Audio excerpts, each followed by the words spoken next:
Welcome to the NCGPI Class of 2019 Data and Details webinar on our GLE, our Global Languages Endorsement, North Carolina's Seal of Biliteracy. It is Tuesday, January 14th, 2020, and we have a full slate for you this afternoon. Today's agenda includes a welcome. We're going to talk about the Global Languages Endorsement and specifically the data for that for the class of 2019 that just graduated last spring. We're also going to do an overview of all of our GLE data starting in 2015, which was the first year we had it, up through 2019. Then we're going to discuss about educating others about the GLE, our state seal of biliteracy, recognizing students for bilingualism and biliteracy and how we can best do that, and then we'll finish up with some reminders and resources. Please know that I am Anne-Marie Gunter, the presenter pictured at the top. I'm the World Languages Consultant for the North Carolina Department of Public Instruction. And I'm Ivana Mansour-Anderson, ESL Title III Consultant, working behind the scenes today. Also, remember that all of our information and links are posted on our GLE webpage at the bit.ly link you see on the screen, bit.ly/ncsealsgle. So let's begin with a poll question. What are the facts about the Global Languages Endorsement or our state seal of biliteracy? And again, you can check all that apply that you think are actual true facts. We have the GLE has been available since the class of 2015. The GLE is one of 5 diploma endorsements in North Carolina. North Carolina is one of the first 10 states with a seal of biliteracy. The GLE requires proficiency in English and a world language. And the majority of districts and charter schools have GLE earners. Go ahead and click all of those that you think are facts.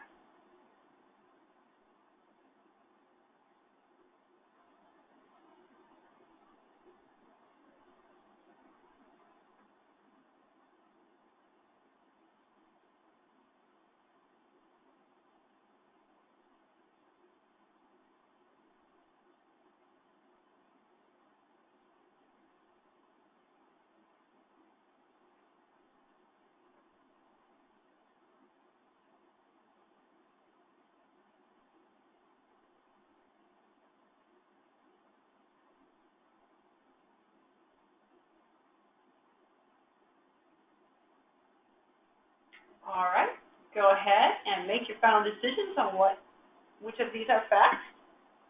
We'll go about another 10 seconds.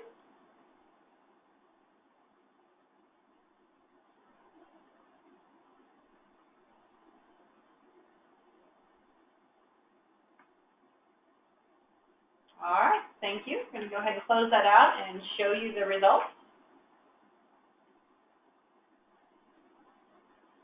And actually, the results are that whichever ones you hit, you are correct. All 5 of these things are true about our Global Languages Endorsement, our state seal of biliteracy. It has been available since the class of 2015. It is one of 5 diploma endorsements in North Carolina. It is actually the 5th one that was added, which may be the reason we were able to add it so quickly is because we already had policies that supported recognizing our graduating seniors for the things that they had accomplished. North Carolina was one of the first 10 states with a seal of biliteracy. At this point, we are approaching almost 40 states across the country and Washington, D.C. as having a seal of biliteracy.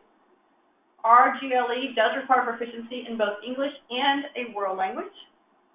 And the majority of our North Carolina districts and charter schools have GLE earners. So all of those things are true. Thank you so much.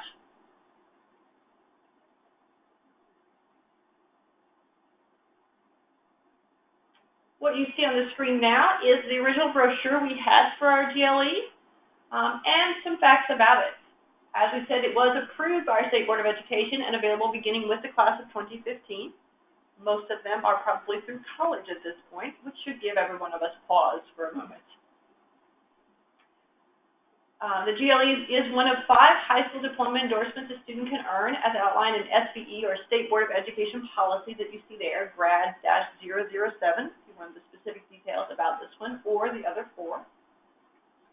Its purpose is to provide a way for students to show their multiliteracy in English and at least one world language. Please know that students may add other world languages for which they qualify using the same method for qualification with each language. And the endorsement is automatically added to the student transcript with the specific world language or world languages and the proficiency levels that they are earned at. So this is something that goes immediately onto the student's transcript, of course, which follows them wherever they go to college or careers and that kind of thing.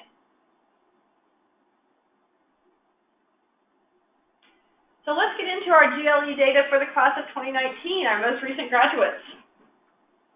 First of all, we are very pleased to tell you that over 9,500 students, in fact 9,564 of our graduating students earned the GLE in the spring for our Seal of Biliteracy. That accounts for 9.1% of the class of 2019 who earned this recognition. 82% of our districts had graduates with Global Languages endorsements, and 82% is simply 94 out of our 115 districts. We do actually have 116 districts, but the 116 does not have any high schools. So we look at only the ones that have high schools and could have graduating seniors. That was 82%. 57% of our charter schools with graduating classes also had graduates with the Global Languages endorsement. There are a number of charter schools, as you know, well over 170, but only 67 of them in the 2018-2019 school year had a grade 12 graduating class. So 38 out of those 67 had graduates with the Global Languages endorsement. These numbers that you see on the screen are all increases compared to last year's, as well as new records overall for our Global Languages endorsement, our state seal of biliteracy. It's something that should give us all pause to think about how far we've come in a very short period of time with making our students aware of the seal of biliteracy and its importance in recognizing their bilingualism and biliteracy.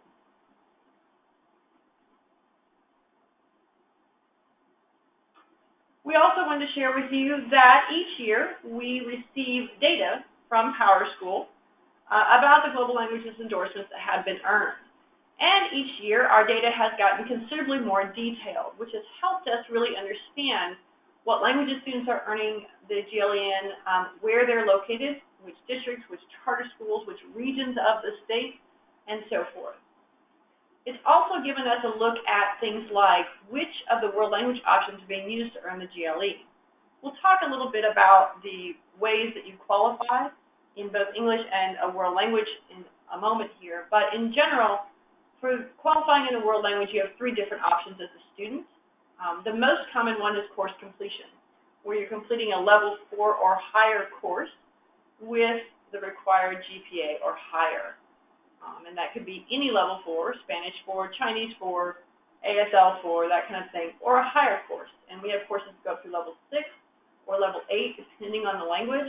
We also have things like advanced placement or AP, International Baccalaureate courses or IB, as well as Cambridge courses that indicate a student has gotten to level 4 or higher. In addition, even though the course completion option is the most common, we do have students who are meeting their Global Languages endorsement requirement for a world language through the Credit by Demonstrated Mastery or CDM process. And this is an important point too, because this policy went into place just a few years ago, but in time to help us with the GLE and thus to help our students get credit for how they're earning and showing their proficiency in another world language. And finally, students also have another option, an external exam that they can take. This is particularly important, I think, for students who have a less commonly taught language or a language that's a home or heritage language that isn't taught at all in our K-12 public schools. And so there are a number of external exams that are proficiency-based that they can access to show their world language proficiency and complete this option.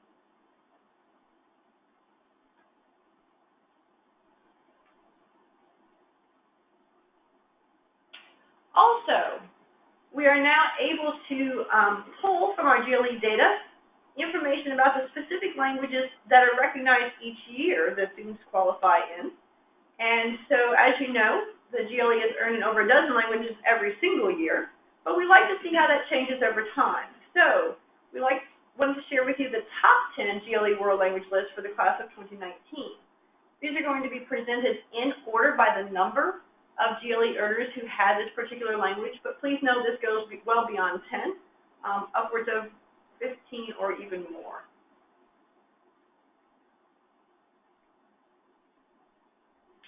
One thing to think about as you look at this list of languages is it somewhat matches our list of languages by enrollment across the state, which makes sense. But it also pulls in some languages that are much less commonly taught or only taught maybe in one particular district or even in one school in a district. So we're getting good coverage there.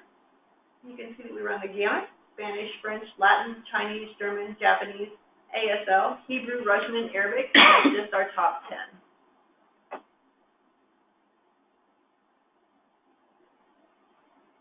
So now that you've seen the data, which data about the Global Languages Endorsement, our seal by literacy, surprised you the most for the class of 2019?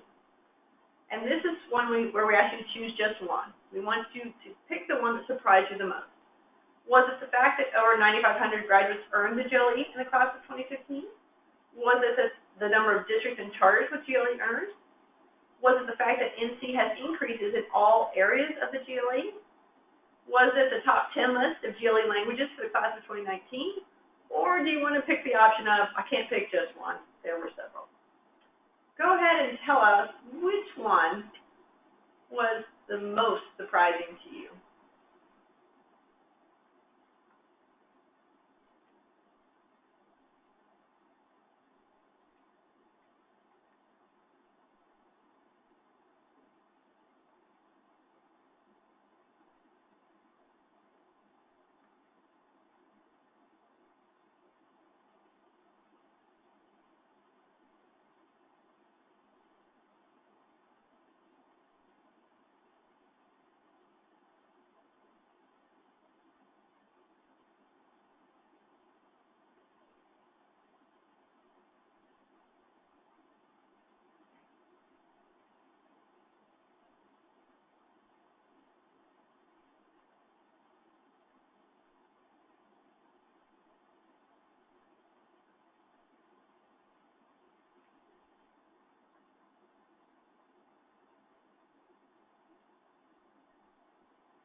All right, let's take 10 more seconds, finish out our voting.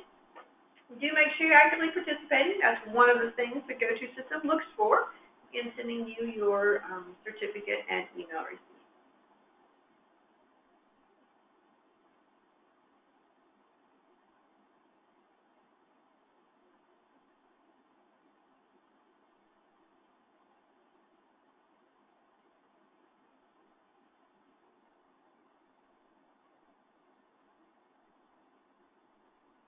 All right, thanks for thinking that through.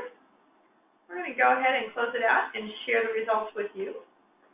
As you can see, over a third of you said that the most surprising thing was that there were over 9,500 graduates who earned the GLE this year. We were pleasantly surprised about that too. It's been good to see how students have become aware of this diploma endorsement and taken advantage of it by meeting the requirements. It has also helped us a bit that this process has become automated in PowerSchool in the last couple of years, which means that the system automatically checks for students who have qualified. All right, a quarter of you just said you can't pick just one. There were several that you really liked and found most surprising. That's fine, we certainly understand.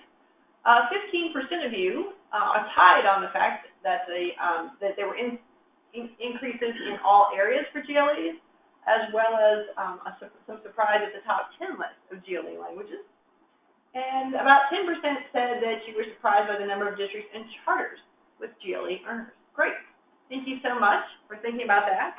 And we're going to continue to encourage you to think about that and think about how you can use this data, as well as the data from previous years, for supporting your programs and helping make your students aware of the benefits of our state seal of literacy.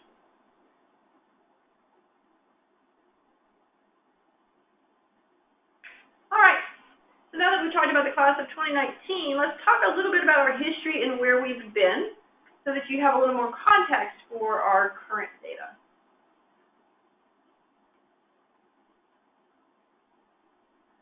As we discussed discuss this GLE data over time, we ask you to choose one or more of these questions to consider and really think through.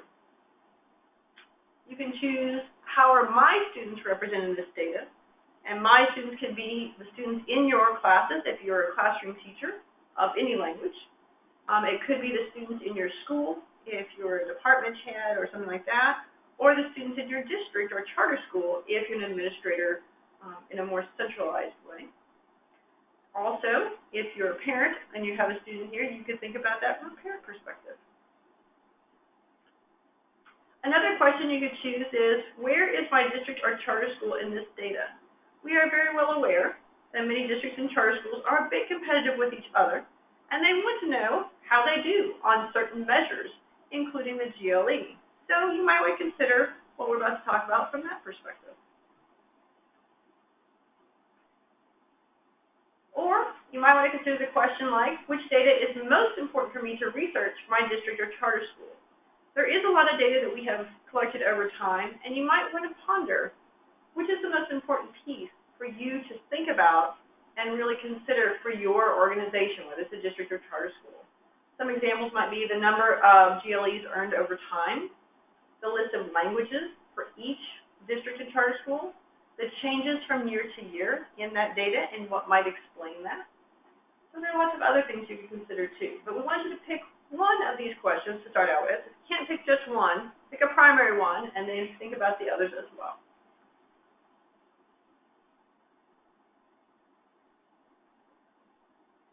So let's take a look. Here's our chart. If you've already been on the GLE webpage today, you've probably seen this. We have this information that we've kind of just shared about the class of 2019, but for all the years that we've had it, starting with 2015. So you notice on the chart we have the graduation year, the total number of GLEs that were earned that year, the percentage of graduates that earned GLEs compared to the overall number for the four-year graduation cohort. We do pull that data specifically from those published reports. And then we have it by graduates from high schools in districts or charter schools. So you'll notice that in 2015, we had a little over 1,500 students who were earning GLEs, which represented 1.7% of the graduating class, just under 2%. And that represented 27 of our districts, but not any charter schools that year.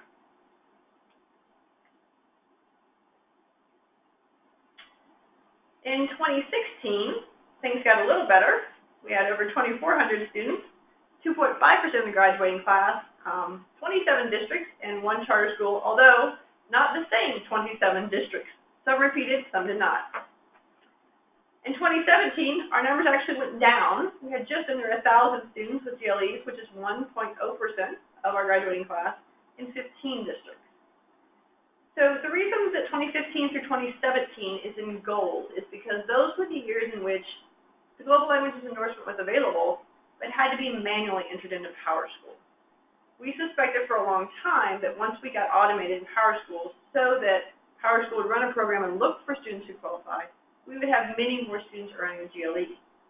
Originally, that was supposed to happen in 2017, and we kind of think some of our districts were waiting for that to be automated, and they didn't enter the information manually, thus we had a lower number.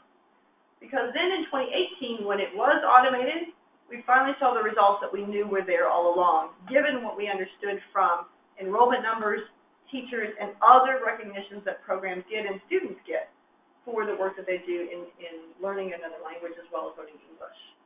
So in 2018, we had over 9,000 students. That was 9.0% of our graduating class. That represented 92 of our districts and 32 of our charter schools with high schools. That was a tremendous increase, and that was, like I said, what we had expected we would see all along, based on what we knew about our students and teachers and the programs that they're in. This year, of course, we've added our information, so here you have that information again.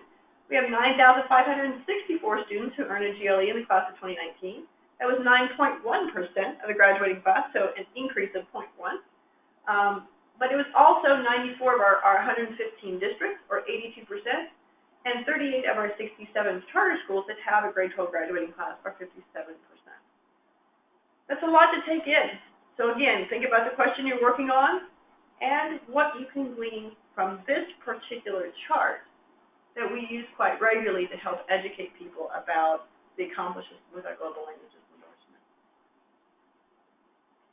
We do also know that many of these slides are reused and repurposed for local presentations, and so that's why we have the asterisks and so forth, and the explanations about the number of districts and charter schools we have listed for this data. So in thinking about this and taking it all in, we now want you to dig a little bit deeper, not just in your thought process and critical thinking about this data, but in fact, in the actual data itself.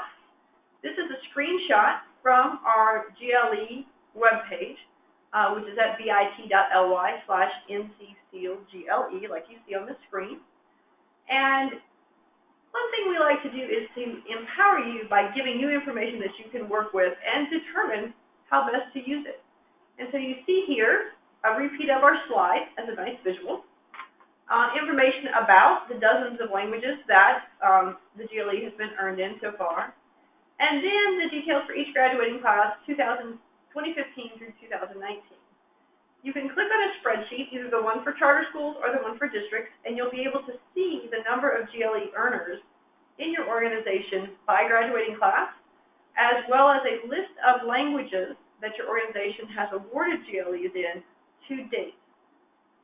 So I want you to go ahead and go out to bit.ly/ncsealgle, and we're going to go ahead and put that in the chat box so that you can click right on it. When you have these slides, of course, it's hot linked or hyperlinked, and so you can go to it quite quickly there.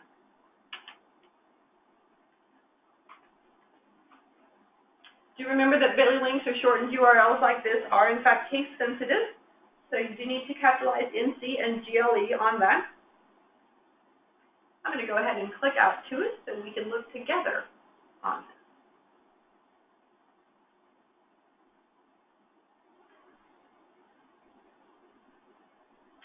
This is our web page on the World Languages School site for all things GLE, our state seal of biliteracy. Notice that there's some basic information, and then right here, you can see that shortened URL again, but again, that's in your chat box, so you should be able to click on that on your control panel and go right to it. As we scroll down the page, you'll see an advertisement for today's broadcast. You'll also see an outline of our policy requirements for the Global Languages Endorsement, which we'll talk about in a bit. You'll see the brochure and the information with the world language options. And then here we are, the spot that we were trying to get to, where you have the data on the Global Languages Endorsement. Like I said, you can click on either link, whichever one is the one you need to be on for your charter school or your district, and you can see the information laid out. I'm going to click on one just as an example. This is the charter school one. I know that because it's got a green background. The other one has a different color. Notice that we have the charter schools, or the districts in the case of the other one, listed alphabetically in column A. Then we have your region, your school code or LEA code, the county you're in, and then we have the data for the GLE, starting with the class of 2015. On the other side of that data is the GLE world languages that have been awarded so far. This is cumulative, by the way. So this is all the languages that your charter school or district has ever awarded a GLE in from the world language perspective of it.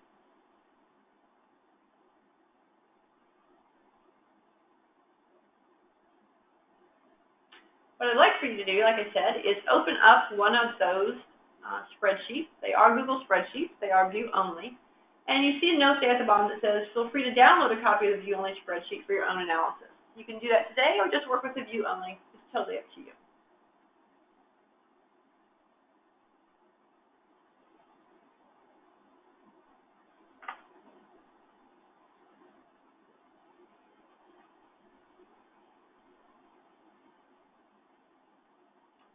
Please go ahead and raise your hand to show me that you have found a spreadsheet you want to work with. And you've either opened it up to look at it or you've downloaded a copy to work with it yourself. So raise your hand if you've been able to do that.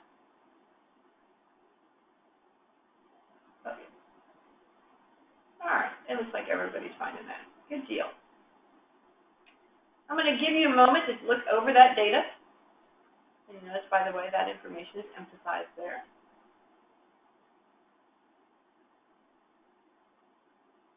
But I want you to look at that data, and again, as you review it, think about the question you chose. How are my students represented in this data? Where is my district or charter school in this data? And which data is most important for me to research for my district or charter school? So I'm going to go ahead and give you about 2 minutes to look at that data and consider that.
All right. Had a couple minutes to look at the data. Hope you're really thinking about these questions about how your students represent in this data, or where your district or charter school is in this data, or which data is most important for you to do research on for your organization.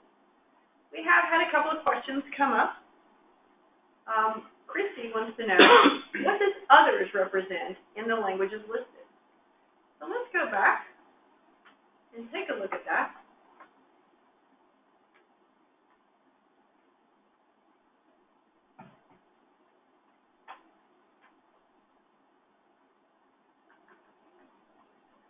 Because others is kind of a curious thing. Notice that on this spreadsheet, like I said, the languages are cumulative.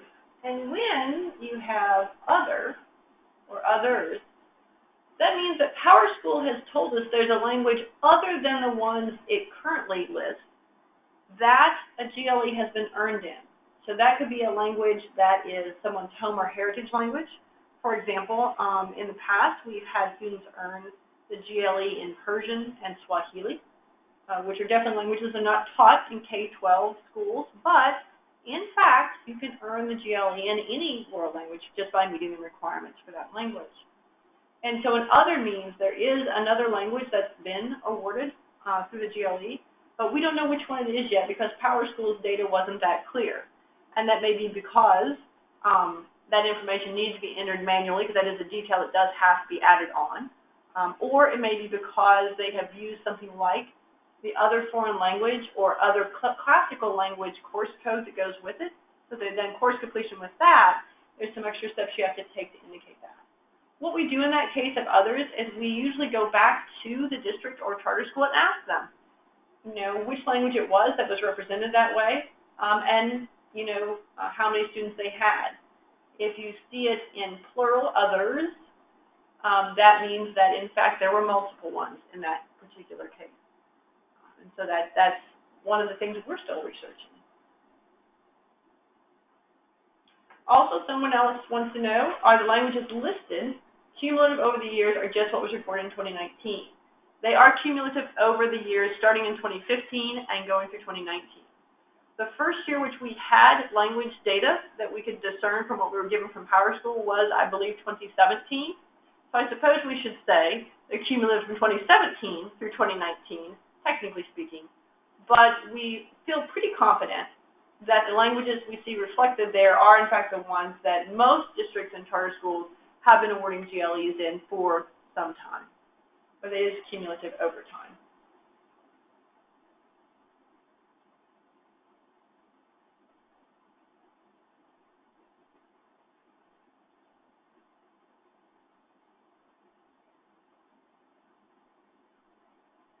All right. Well, like I said, those details are presented in those Google spreadsheets.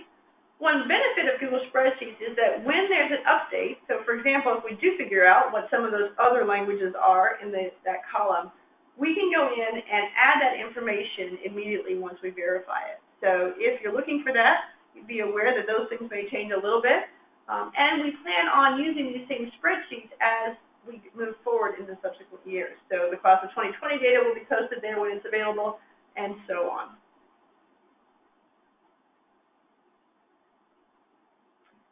So we ask you to consider one question, and to really think about it as you look at your data.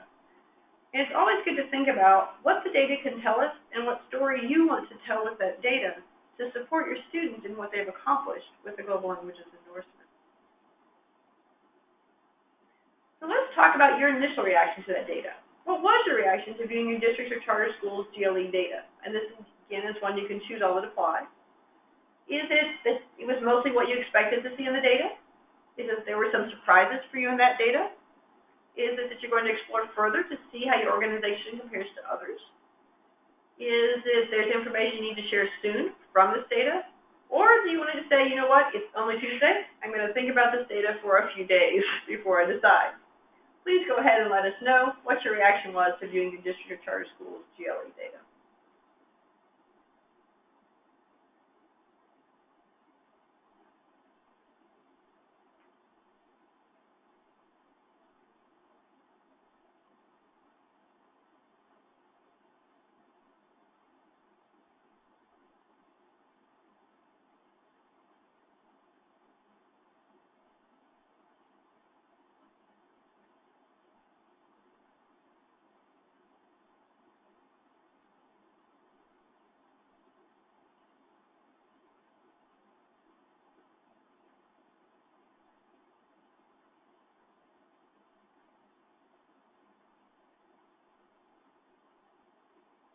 Let's take about 10 more seconds to finish up with our responses.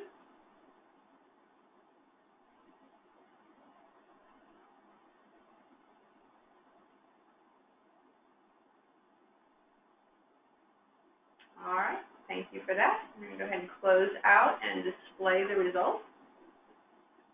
All right, as you can see, over 40% of you said there were some surprises for me in this data. And also, the same number said, I'm going to explore further to see how my organization compares to others. We also had over 25% of your reporters saying, this is mostly what you expected to see in your data for the GLE. Almost 20% who said there's information you need to share soon. I don't know what soon means for you, but now you have the data, so you can decide how quickly you share it. And one or two of you said, it's only Tuesday, I'm going to take some time to think about this data. Always a good option as well. All right, thank you so much for thinking about that and sharing your reaction to the data. All right, let's move on to educating others about the GLE, our state seal of biliteracy. One thing we always have to ask ourselves is, do others know the answers to these questions about the GLE? Others can be any stakeholders, but specifically we want to focus on administrators, like building administrators, principals, and assistant principals, as well as central office administrators like curriculum coordinators, assistant superintendents, or superintendents. We may also want to consider what our colleagues know about this, especially if they're outside of language education in some way, because they share those same students with us. We also want to consider what parents know about this. This is a recognition their students can earn. Many parents are very focused on that and want to know how their student can stand out and be awarded for the things that they do well and work hard towards. We may also want to consider others as our local school board members, the people who make decisions about policies and so forth that impact us locally, or even school counselors, because when you're thinking about earning the GLE, you have to think about, for example, completing a series of courses or making sure that you're meeting your requirements for English language arts as well as the world language whenever you do, and certainly a school counselor would be involved in that with students. And you may have other stakeholders. But do they know the answers to these questions about the GLE? Now these are sort of simple yes and no questions, and I want you to answer those first that way. So, can they answer the question, how does a student earn the GLE? Could they explain that to you and say, yes, I know how, here it is, or no, I don't? How do we make it possible in this district or charter school for students to earn the Global Languages Endorsement? And how do we celebrate the GLE achievements of students when they graduate? I want us to pause for a moment, because the first part of educating others, as we all know, is making sure we understand the information ourselves. Can we all answer these questions? And if we know the answers, can we share them, let's say, in a 2-minute overview, almost like an elevator speech that we sometimes use in our classrooms, right? Could we quickly summarize the answers to these questions for the others who might ask us about them?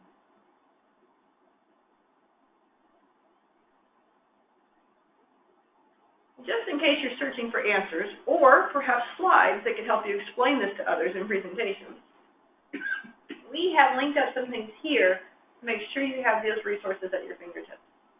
Again, these are things that are posted right on the Seal of Biliteracy page, the bit.ly link that we already looked at.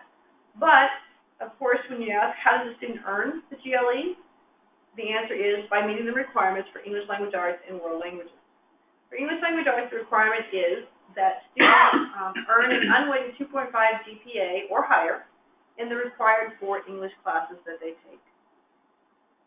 For world languages, they have to establish proficiency in a world language or a language other than English of intermediate low or higher using one of the options that are outlined for world languages.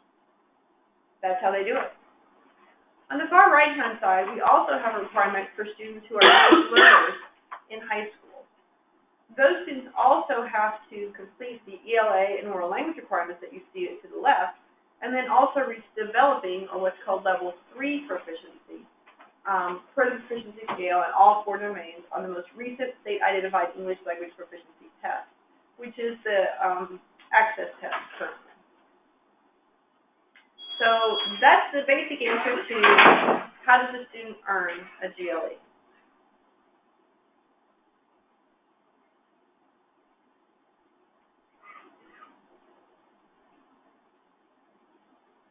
Also be aware that these slides have hyperlinks embedded. I was just trying to go to our next one and actually clicked on one and went out to this site. But on our next slide, we get into a little bit more detail because you may get some specific questions about, for example, what are the options for showing or establishing intermediate low proficiency or higher in a world language. And we've already kind of talked about that, but keep in mind that students only have to complete one of these options for each world language that they want to have on their Global Languages Endorsement. That's it, just one of them.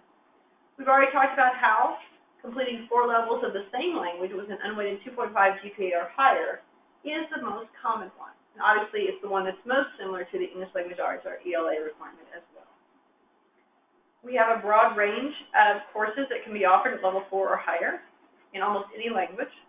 Currently, there are 18 different languages taught in North Carolina's K-12 public schools. Almost all of them have a high school component, so a level 4 class or higher could be done. Another path for a student to take for the world language option is use the Credit by Demonstrated Mastery or CDM policy to reach intermediate low proficiency.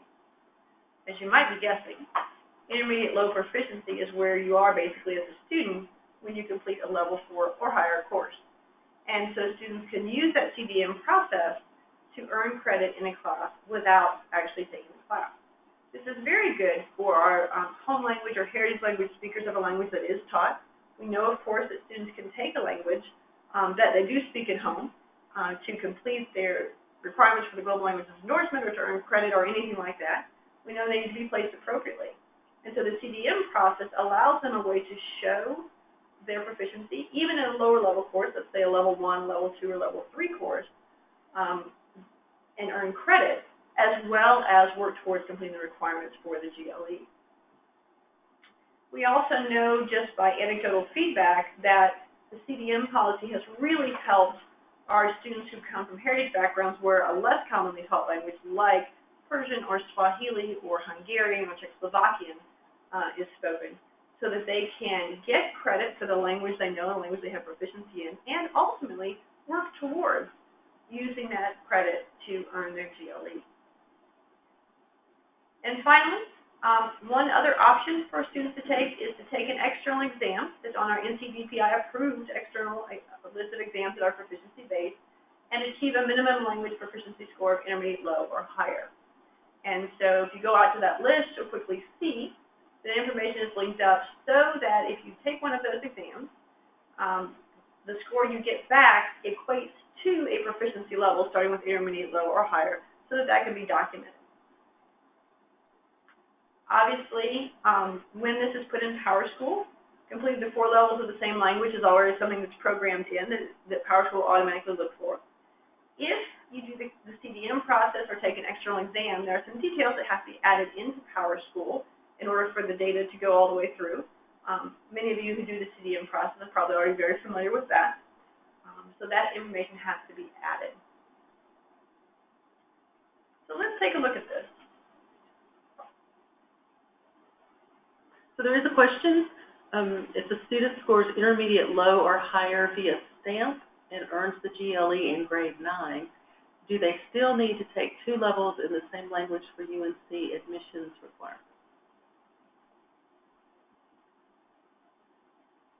So let me answer that question in several ways because it's multi-layered. Let's go over some things we have on this particular slide for your use.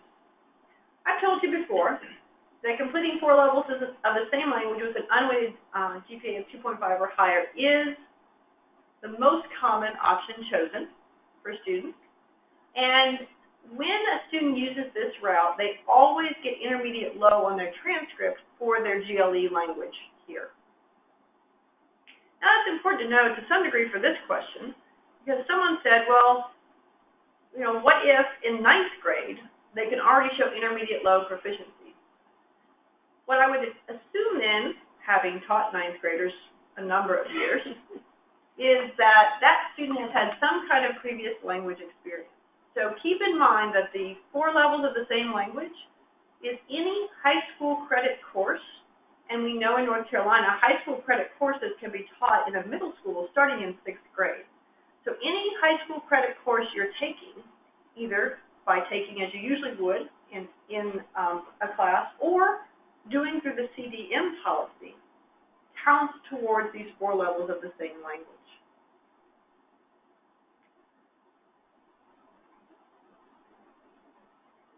Keep in mind, though, if you take the 4-level course completion option, the highest level of proficiency you can get is intermediate low.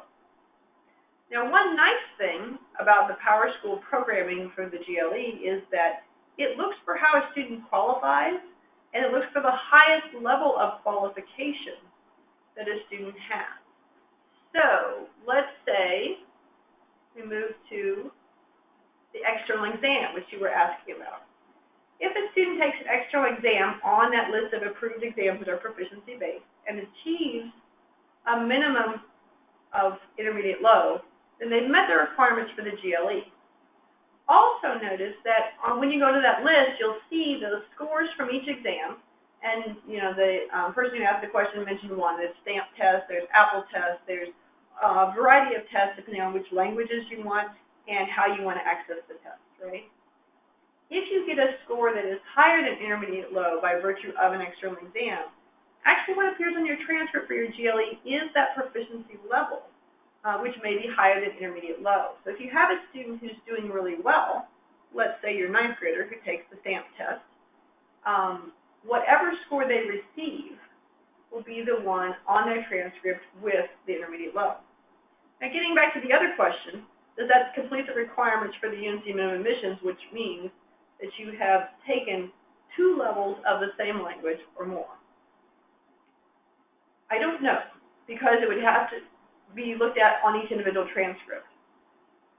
As we said, if you take courses, sit through the courses and complete them, or if you complete courses through CDM, those are noted on your transcript, and all of those count for the 2 courses for the UNC minimum admissions requirement.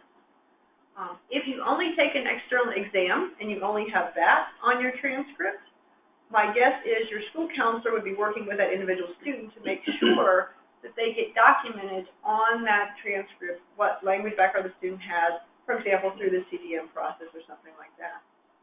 And again, high school credit courses that students take in the middle school would also count towards the UNC minimum admissions requirement as well as the course completion option. All right, one last thing, and another way that gets you a high level of proficiency is the CDM process. If you use the credit by demonstrated mastery policy to reach intermediate level proficiency, is a pretty straightforward way to do that. And actually on the GLE webpage that we've been looking at, we have a list of courses and their proficiency levels if you use the CDM process. Obviously, we have proficiency-based standards with student outcomes, so we know which proficiency level the student has reached by the end of each level course. And it's articulated to that. So that's another option, which, by the way, also makes it possible for students to get a higher level of proficiency than intermediate low. They may have earned the minimum of intermediate low, which will be documented, or if they can show through the CDM process, which also includes, by the way, a Phase 1 exam and a Phase 2 artifact, they could, in fact, show that they were at a higher proficiency level, and that's what will go in their transcript for that particular language for the GLE. All right, so that's a little bit more about the options. I'm going to make sure everyone understood that and had a clear picture and some resources to work with.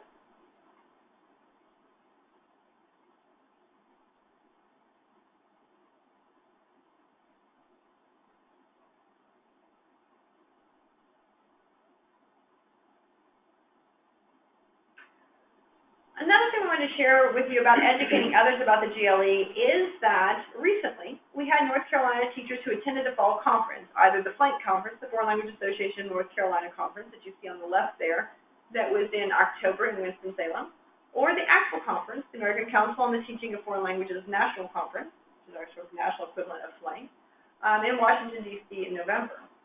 But those teachers were able to attend on a scholarship or a sponsorship, it's called, from Title III funding, which has to do with ESL federal funding. And those DPI sponsorships were provided, and then part of it is that those recipients had to create a project to support language programs in North Carolina. And our hope is that these projects that they're doing will create products that we can share with you that you can use in your schools and districts. 6 teachers, by the way, chose to create materials to advocate and or educate about the GLE, including presentations that were designed for specific audiences or events. So when we're thinking about educating others, it might be people like school counselors. It might be students who are rising high school students, thinking about your middle school students, particularly 8th graders who are getting ready to move into high school. It might be families of students who want to know what the options are for their students, or it might be something like an open house night. And so we have projects underway from those 6 teachers for the GLE for that. And once those are completed, sometime in February, we hope to share them out later in the spring for your use, again, as additional resources about educating others about the GLE.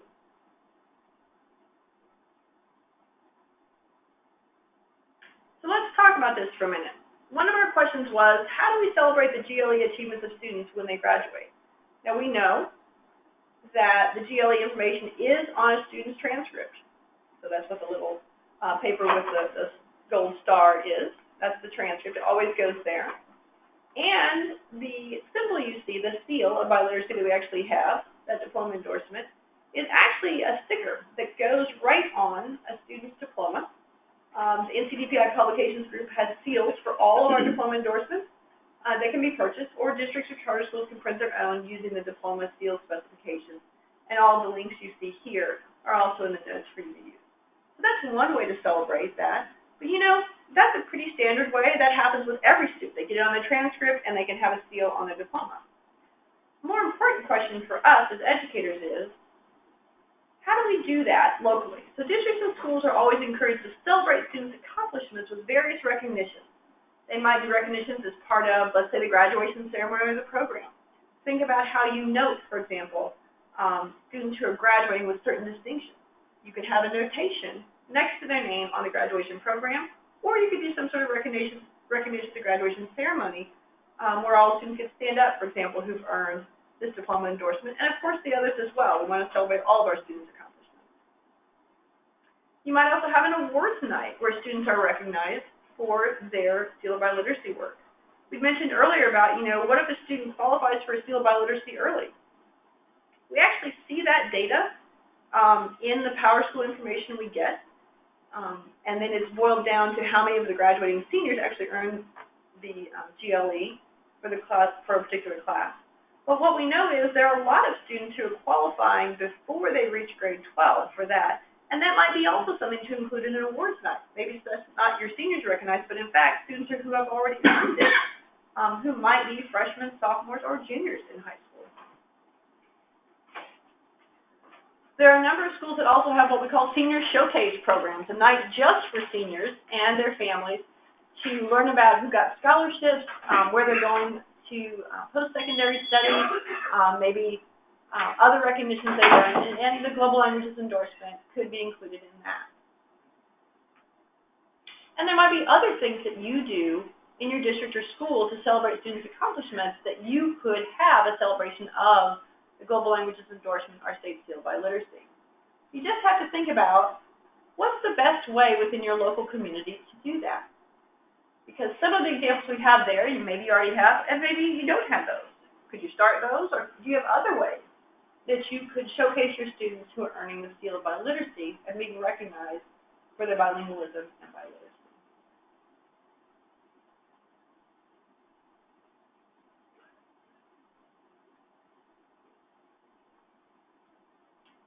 All right. So, I'm going to give you a question now. Instead of a poll question, this is using the question box to respond. So how do you, or how could you, celebrate the GLE achievements of students when they graduate? I want you to think about that for your local context, your school or your district or wherever you are, and put that answer in the questions box. Now, I like to do this a couple of ways. First of all, I need you to type your answer in the questions box so we can share it aloud. And then if you want to be unmuted, just raise your electronic hand and we'll unmute you to share out. We'll just call on you and then we'll unmute you. Or if you would prefer that we share it aloud and you can remain quiet and behind the scenes, you can just finish your answer with "you share," and then we'll go ahead and share that out with everybody. So I'm going to give you a couple minutes to think about that, and then we'll come back and talk about it.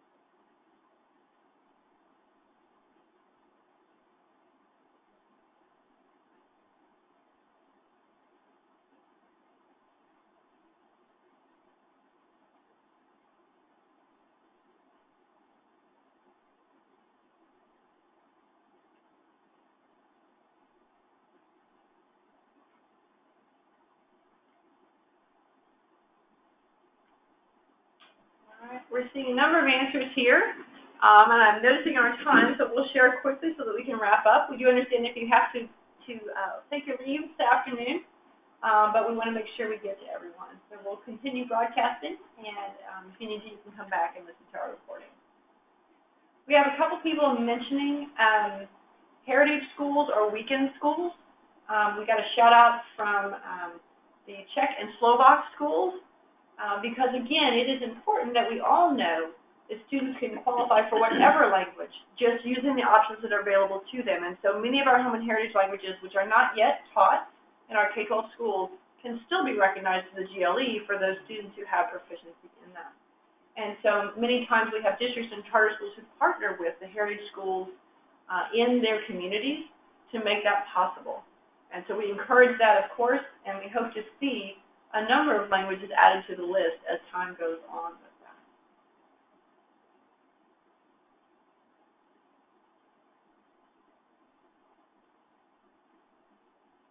Another person has commented, Marta, that it would be excellent if the schools were proactive and they could work with parents to really talk about the seal of biliteracy and think about how that information could be shared very early on.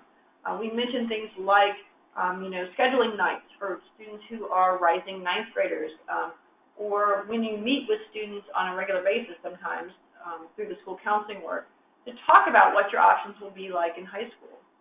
Keep in mind, middle school students can take high school credit courses, and so that's an option even there. And some schools offer things like exploratory courses, which expose students to the languages that are available in their high schools, and that might be a good time as well to talk about the Global Languages Endorsement as students are starting to plan for their high school language study.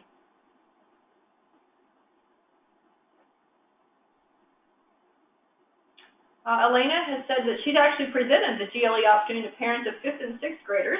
Wow, good job for starting early with our students. There is great interest, but there are no language programs at the intermediate and middle school to provide support. She wants to know, is it possible for students to take virtual courses when they're still middle school students? And yes, it is possible.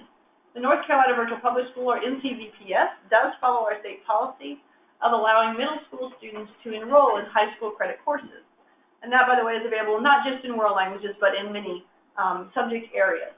And so if you want, as a middle school student, to take a high school credit course and it's not offered face-to-face, or even if you're a high school student and you want to take a language, let's say, that's not offered face-to-face in your school, then NCVPS is always an option. We encourage students and families to work with their school counselors about how enrolling in an NCVPS course within their regular school day would work, but that is a possibility.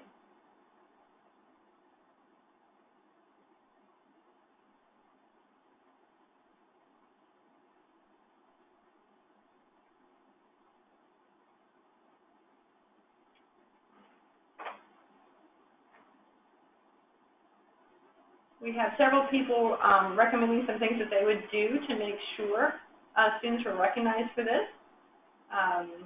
Christy has mentioned that you could put a designation in the graduation program to explain it more and show which students earned it. Oscar said they definitely could share it in an awards ceremony, particularly if it's a senior awards ceremony or something like that. Elena has noted that you could publish the achievement in newspapers, school web pages, and social media. And that's always a good way to get the information out. Many schools already have a good relationship with their local newspaper, where they publish things like their honor roll and different things that are happening in the school, so of course you could use that. And certainly on your school web pages and social media, people always like to see good news in those as well. One person, Brandy, said there's a senior showcase that has a dinner with their parents, so the seniors are brought in one evening and they spend some time together talking about all the accomplishments. Alicia says she teaches elementary, so she's not sure how she would answer this question, but she's thinking that she already celebrates the achievements at the end of every unit studied. So maybe that's something you could work off of, and that would work for any level, probably K-12. If you think about wrapping up a unit with students, particularly when you know they've worked hard and they've really pushed themselves to learn the information about the language and express themselves better, to remind them that this is the kind of reward that will be there when they graduate.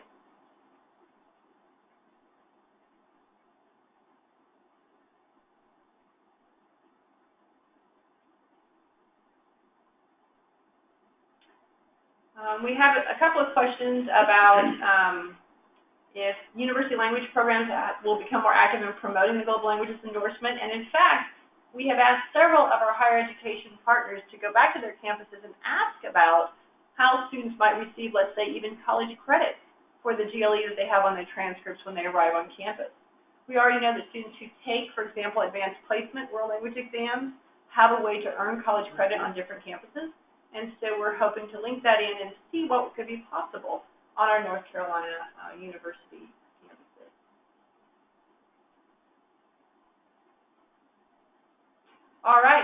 Again, we're noticing the time. We understand if you have to exit tonight, we're going to go ahead and share with you these last few things to give you something to think about. We do always want to recognize students for bilingualism and biliteracy. And so we're going to ask you to do this as sort of a takeaway. What are the other ideas you have for recognizing students for bilingualism and biliteracy with the GLE, our State Seal of Biliteracy? So, for example, what are good ways to present and share GLE data and information locally or statewide? You've seen what we've shared. Several of you mentioned you do your own local presentations. But collectively, we could probably come up with some ideas we haven't thought of before. So please consider that and think about the good ways to reach out and what's worked for you. We also want to ask you what details need to be included in a frequently asked questions or FAQ for the GLE on the state webpage. That's one of the things that we've been working on for a while.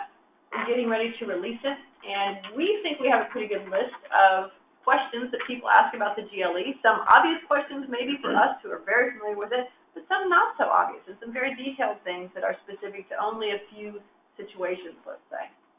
So that's another thing to consider. If we had time, we would go ahead and ask you to share those responses, but like I said, I would encourage you to just think about them and consider that, and then you can go to the state webpage, and there's always contact information for us, where you can email us that information or contact us in other ways. And that brings us to the end here. We have gone over a little bit. I apologize for that, but this is good information, and I hope you'll find it helpful, even if you're listening to the recording. We want to remind you that this is part of our World Language webinar series, and that's a whole series, so you see there are things coming up as well. The next World Language Quarterly Update webinar is on January 22nd, which is next week. So look for that as well as the others. All of these, if you actively participate, you can earn a contact hour for towards the CEU and licensure renewal. Also, don't forget about the Flank Spring Conference. We mentioned the Flank Fall Conference that happened, but the Flank Spring Conference is a one-day event. It looks at the top 10 presentations from Flank, and now the top 10 from general world language sessions, as well as dual language immersion or DLI sessions. And so those are all showcased again on that Saturday, March 7th. That's when it is, and it's going to be at UNC Charlotte. All sessions and lunch are included in the registration fee, and I believe the registration fee is only $75 if you make the early bird deadline in mid-February. Also, as part of the Flank Spring Conference, you can do optional dual language immersion or DLI school site visits on the Friday before, so on Friday, March 6th. So that's all part of registration if you want to take advantage of that. Don't forget, you can sign up for our World Language listservs for ESL and World Languages. We have 5 listed there that are specific to that. And then we also have other ones for charter schools, global education, legislative updates, and so forth.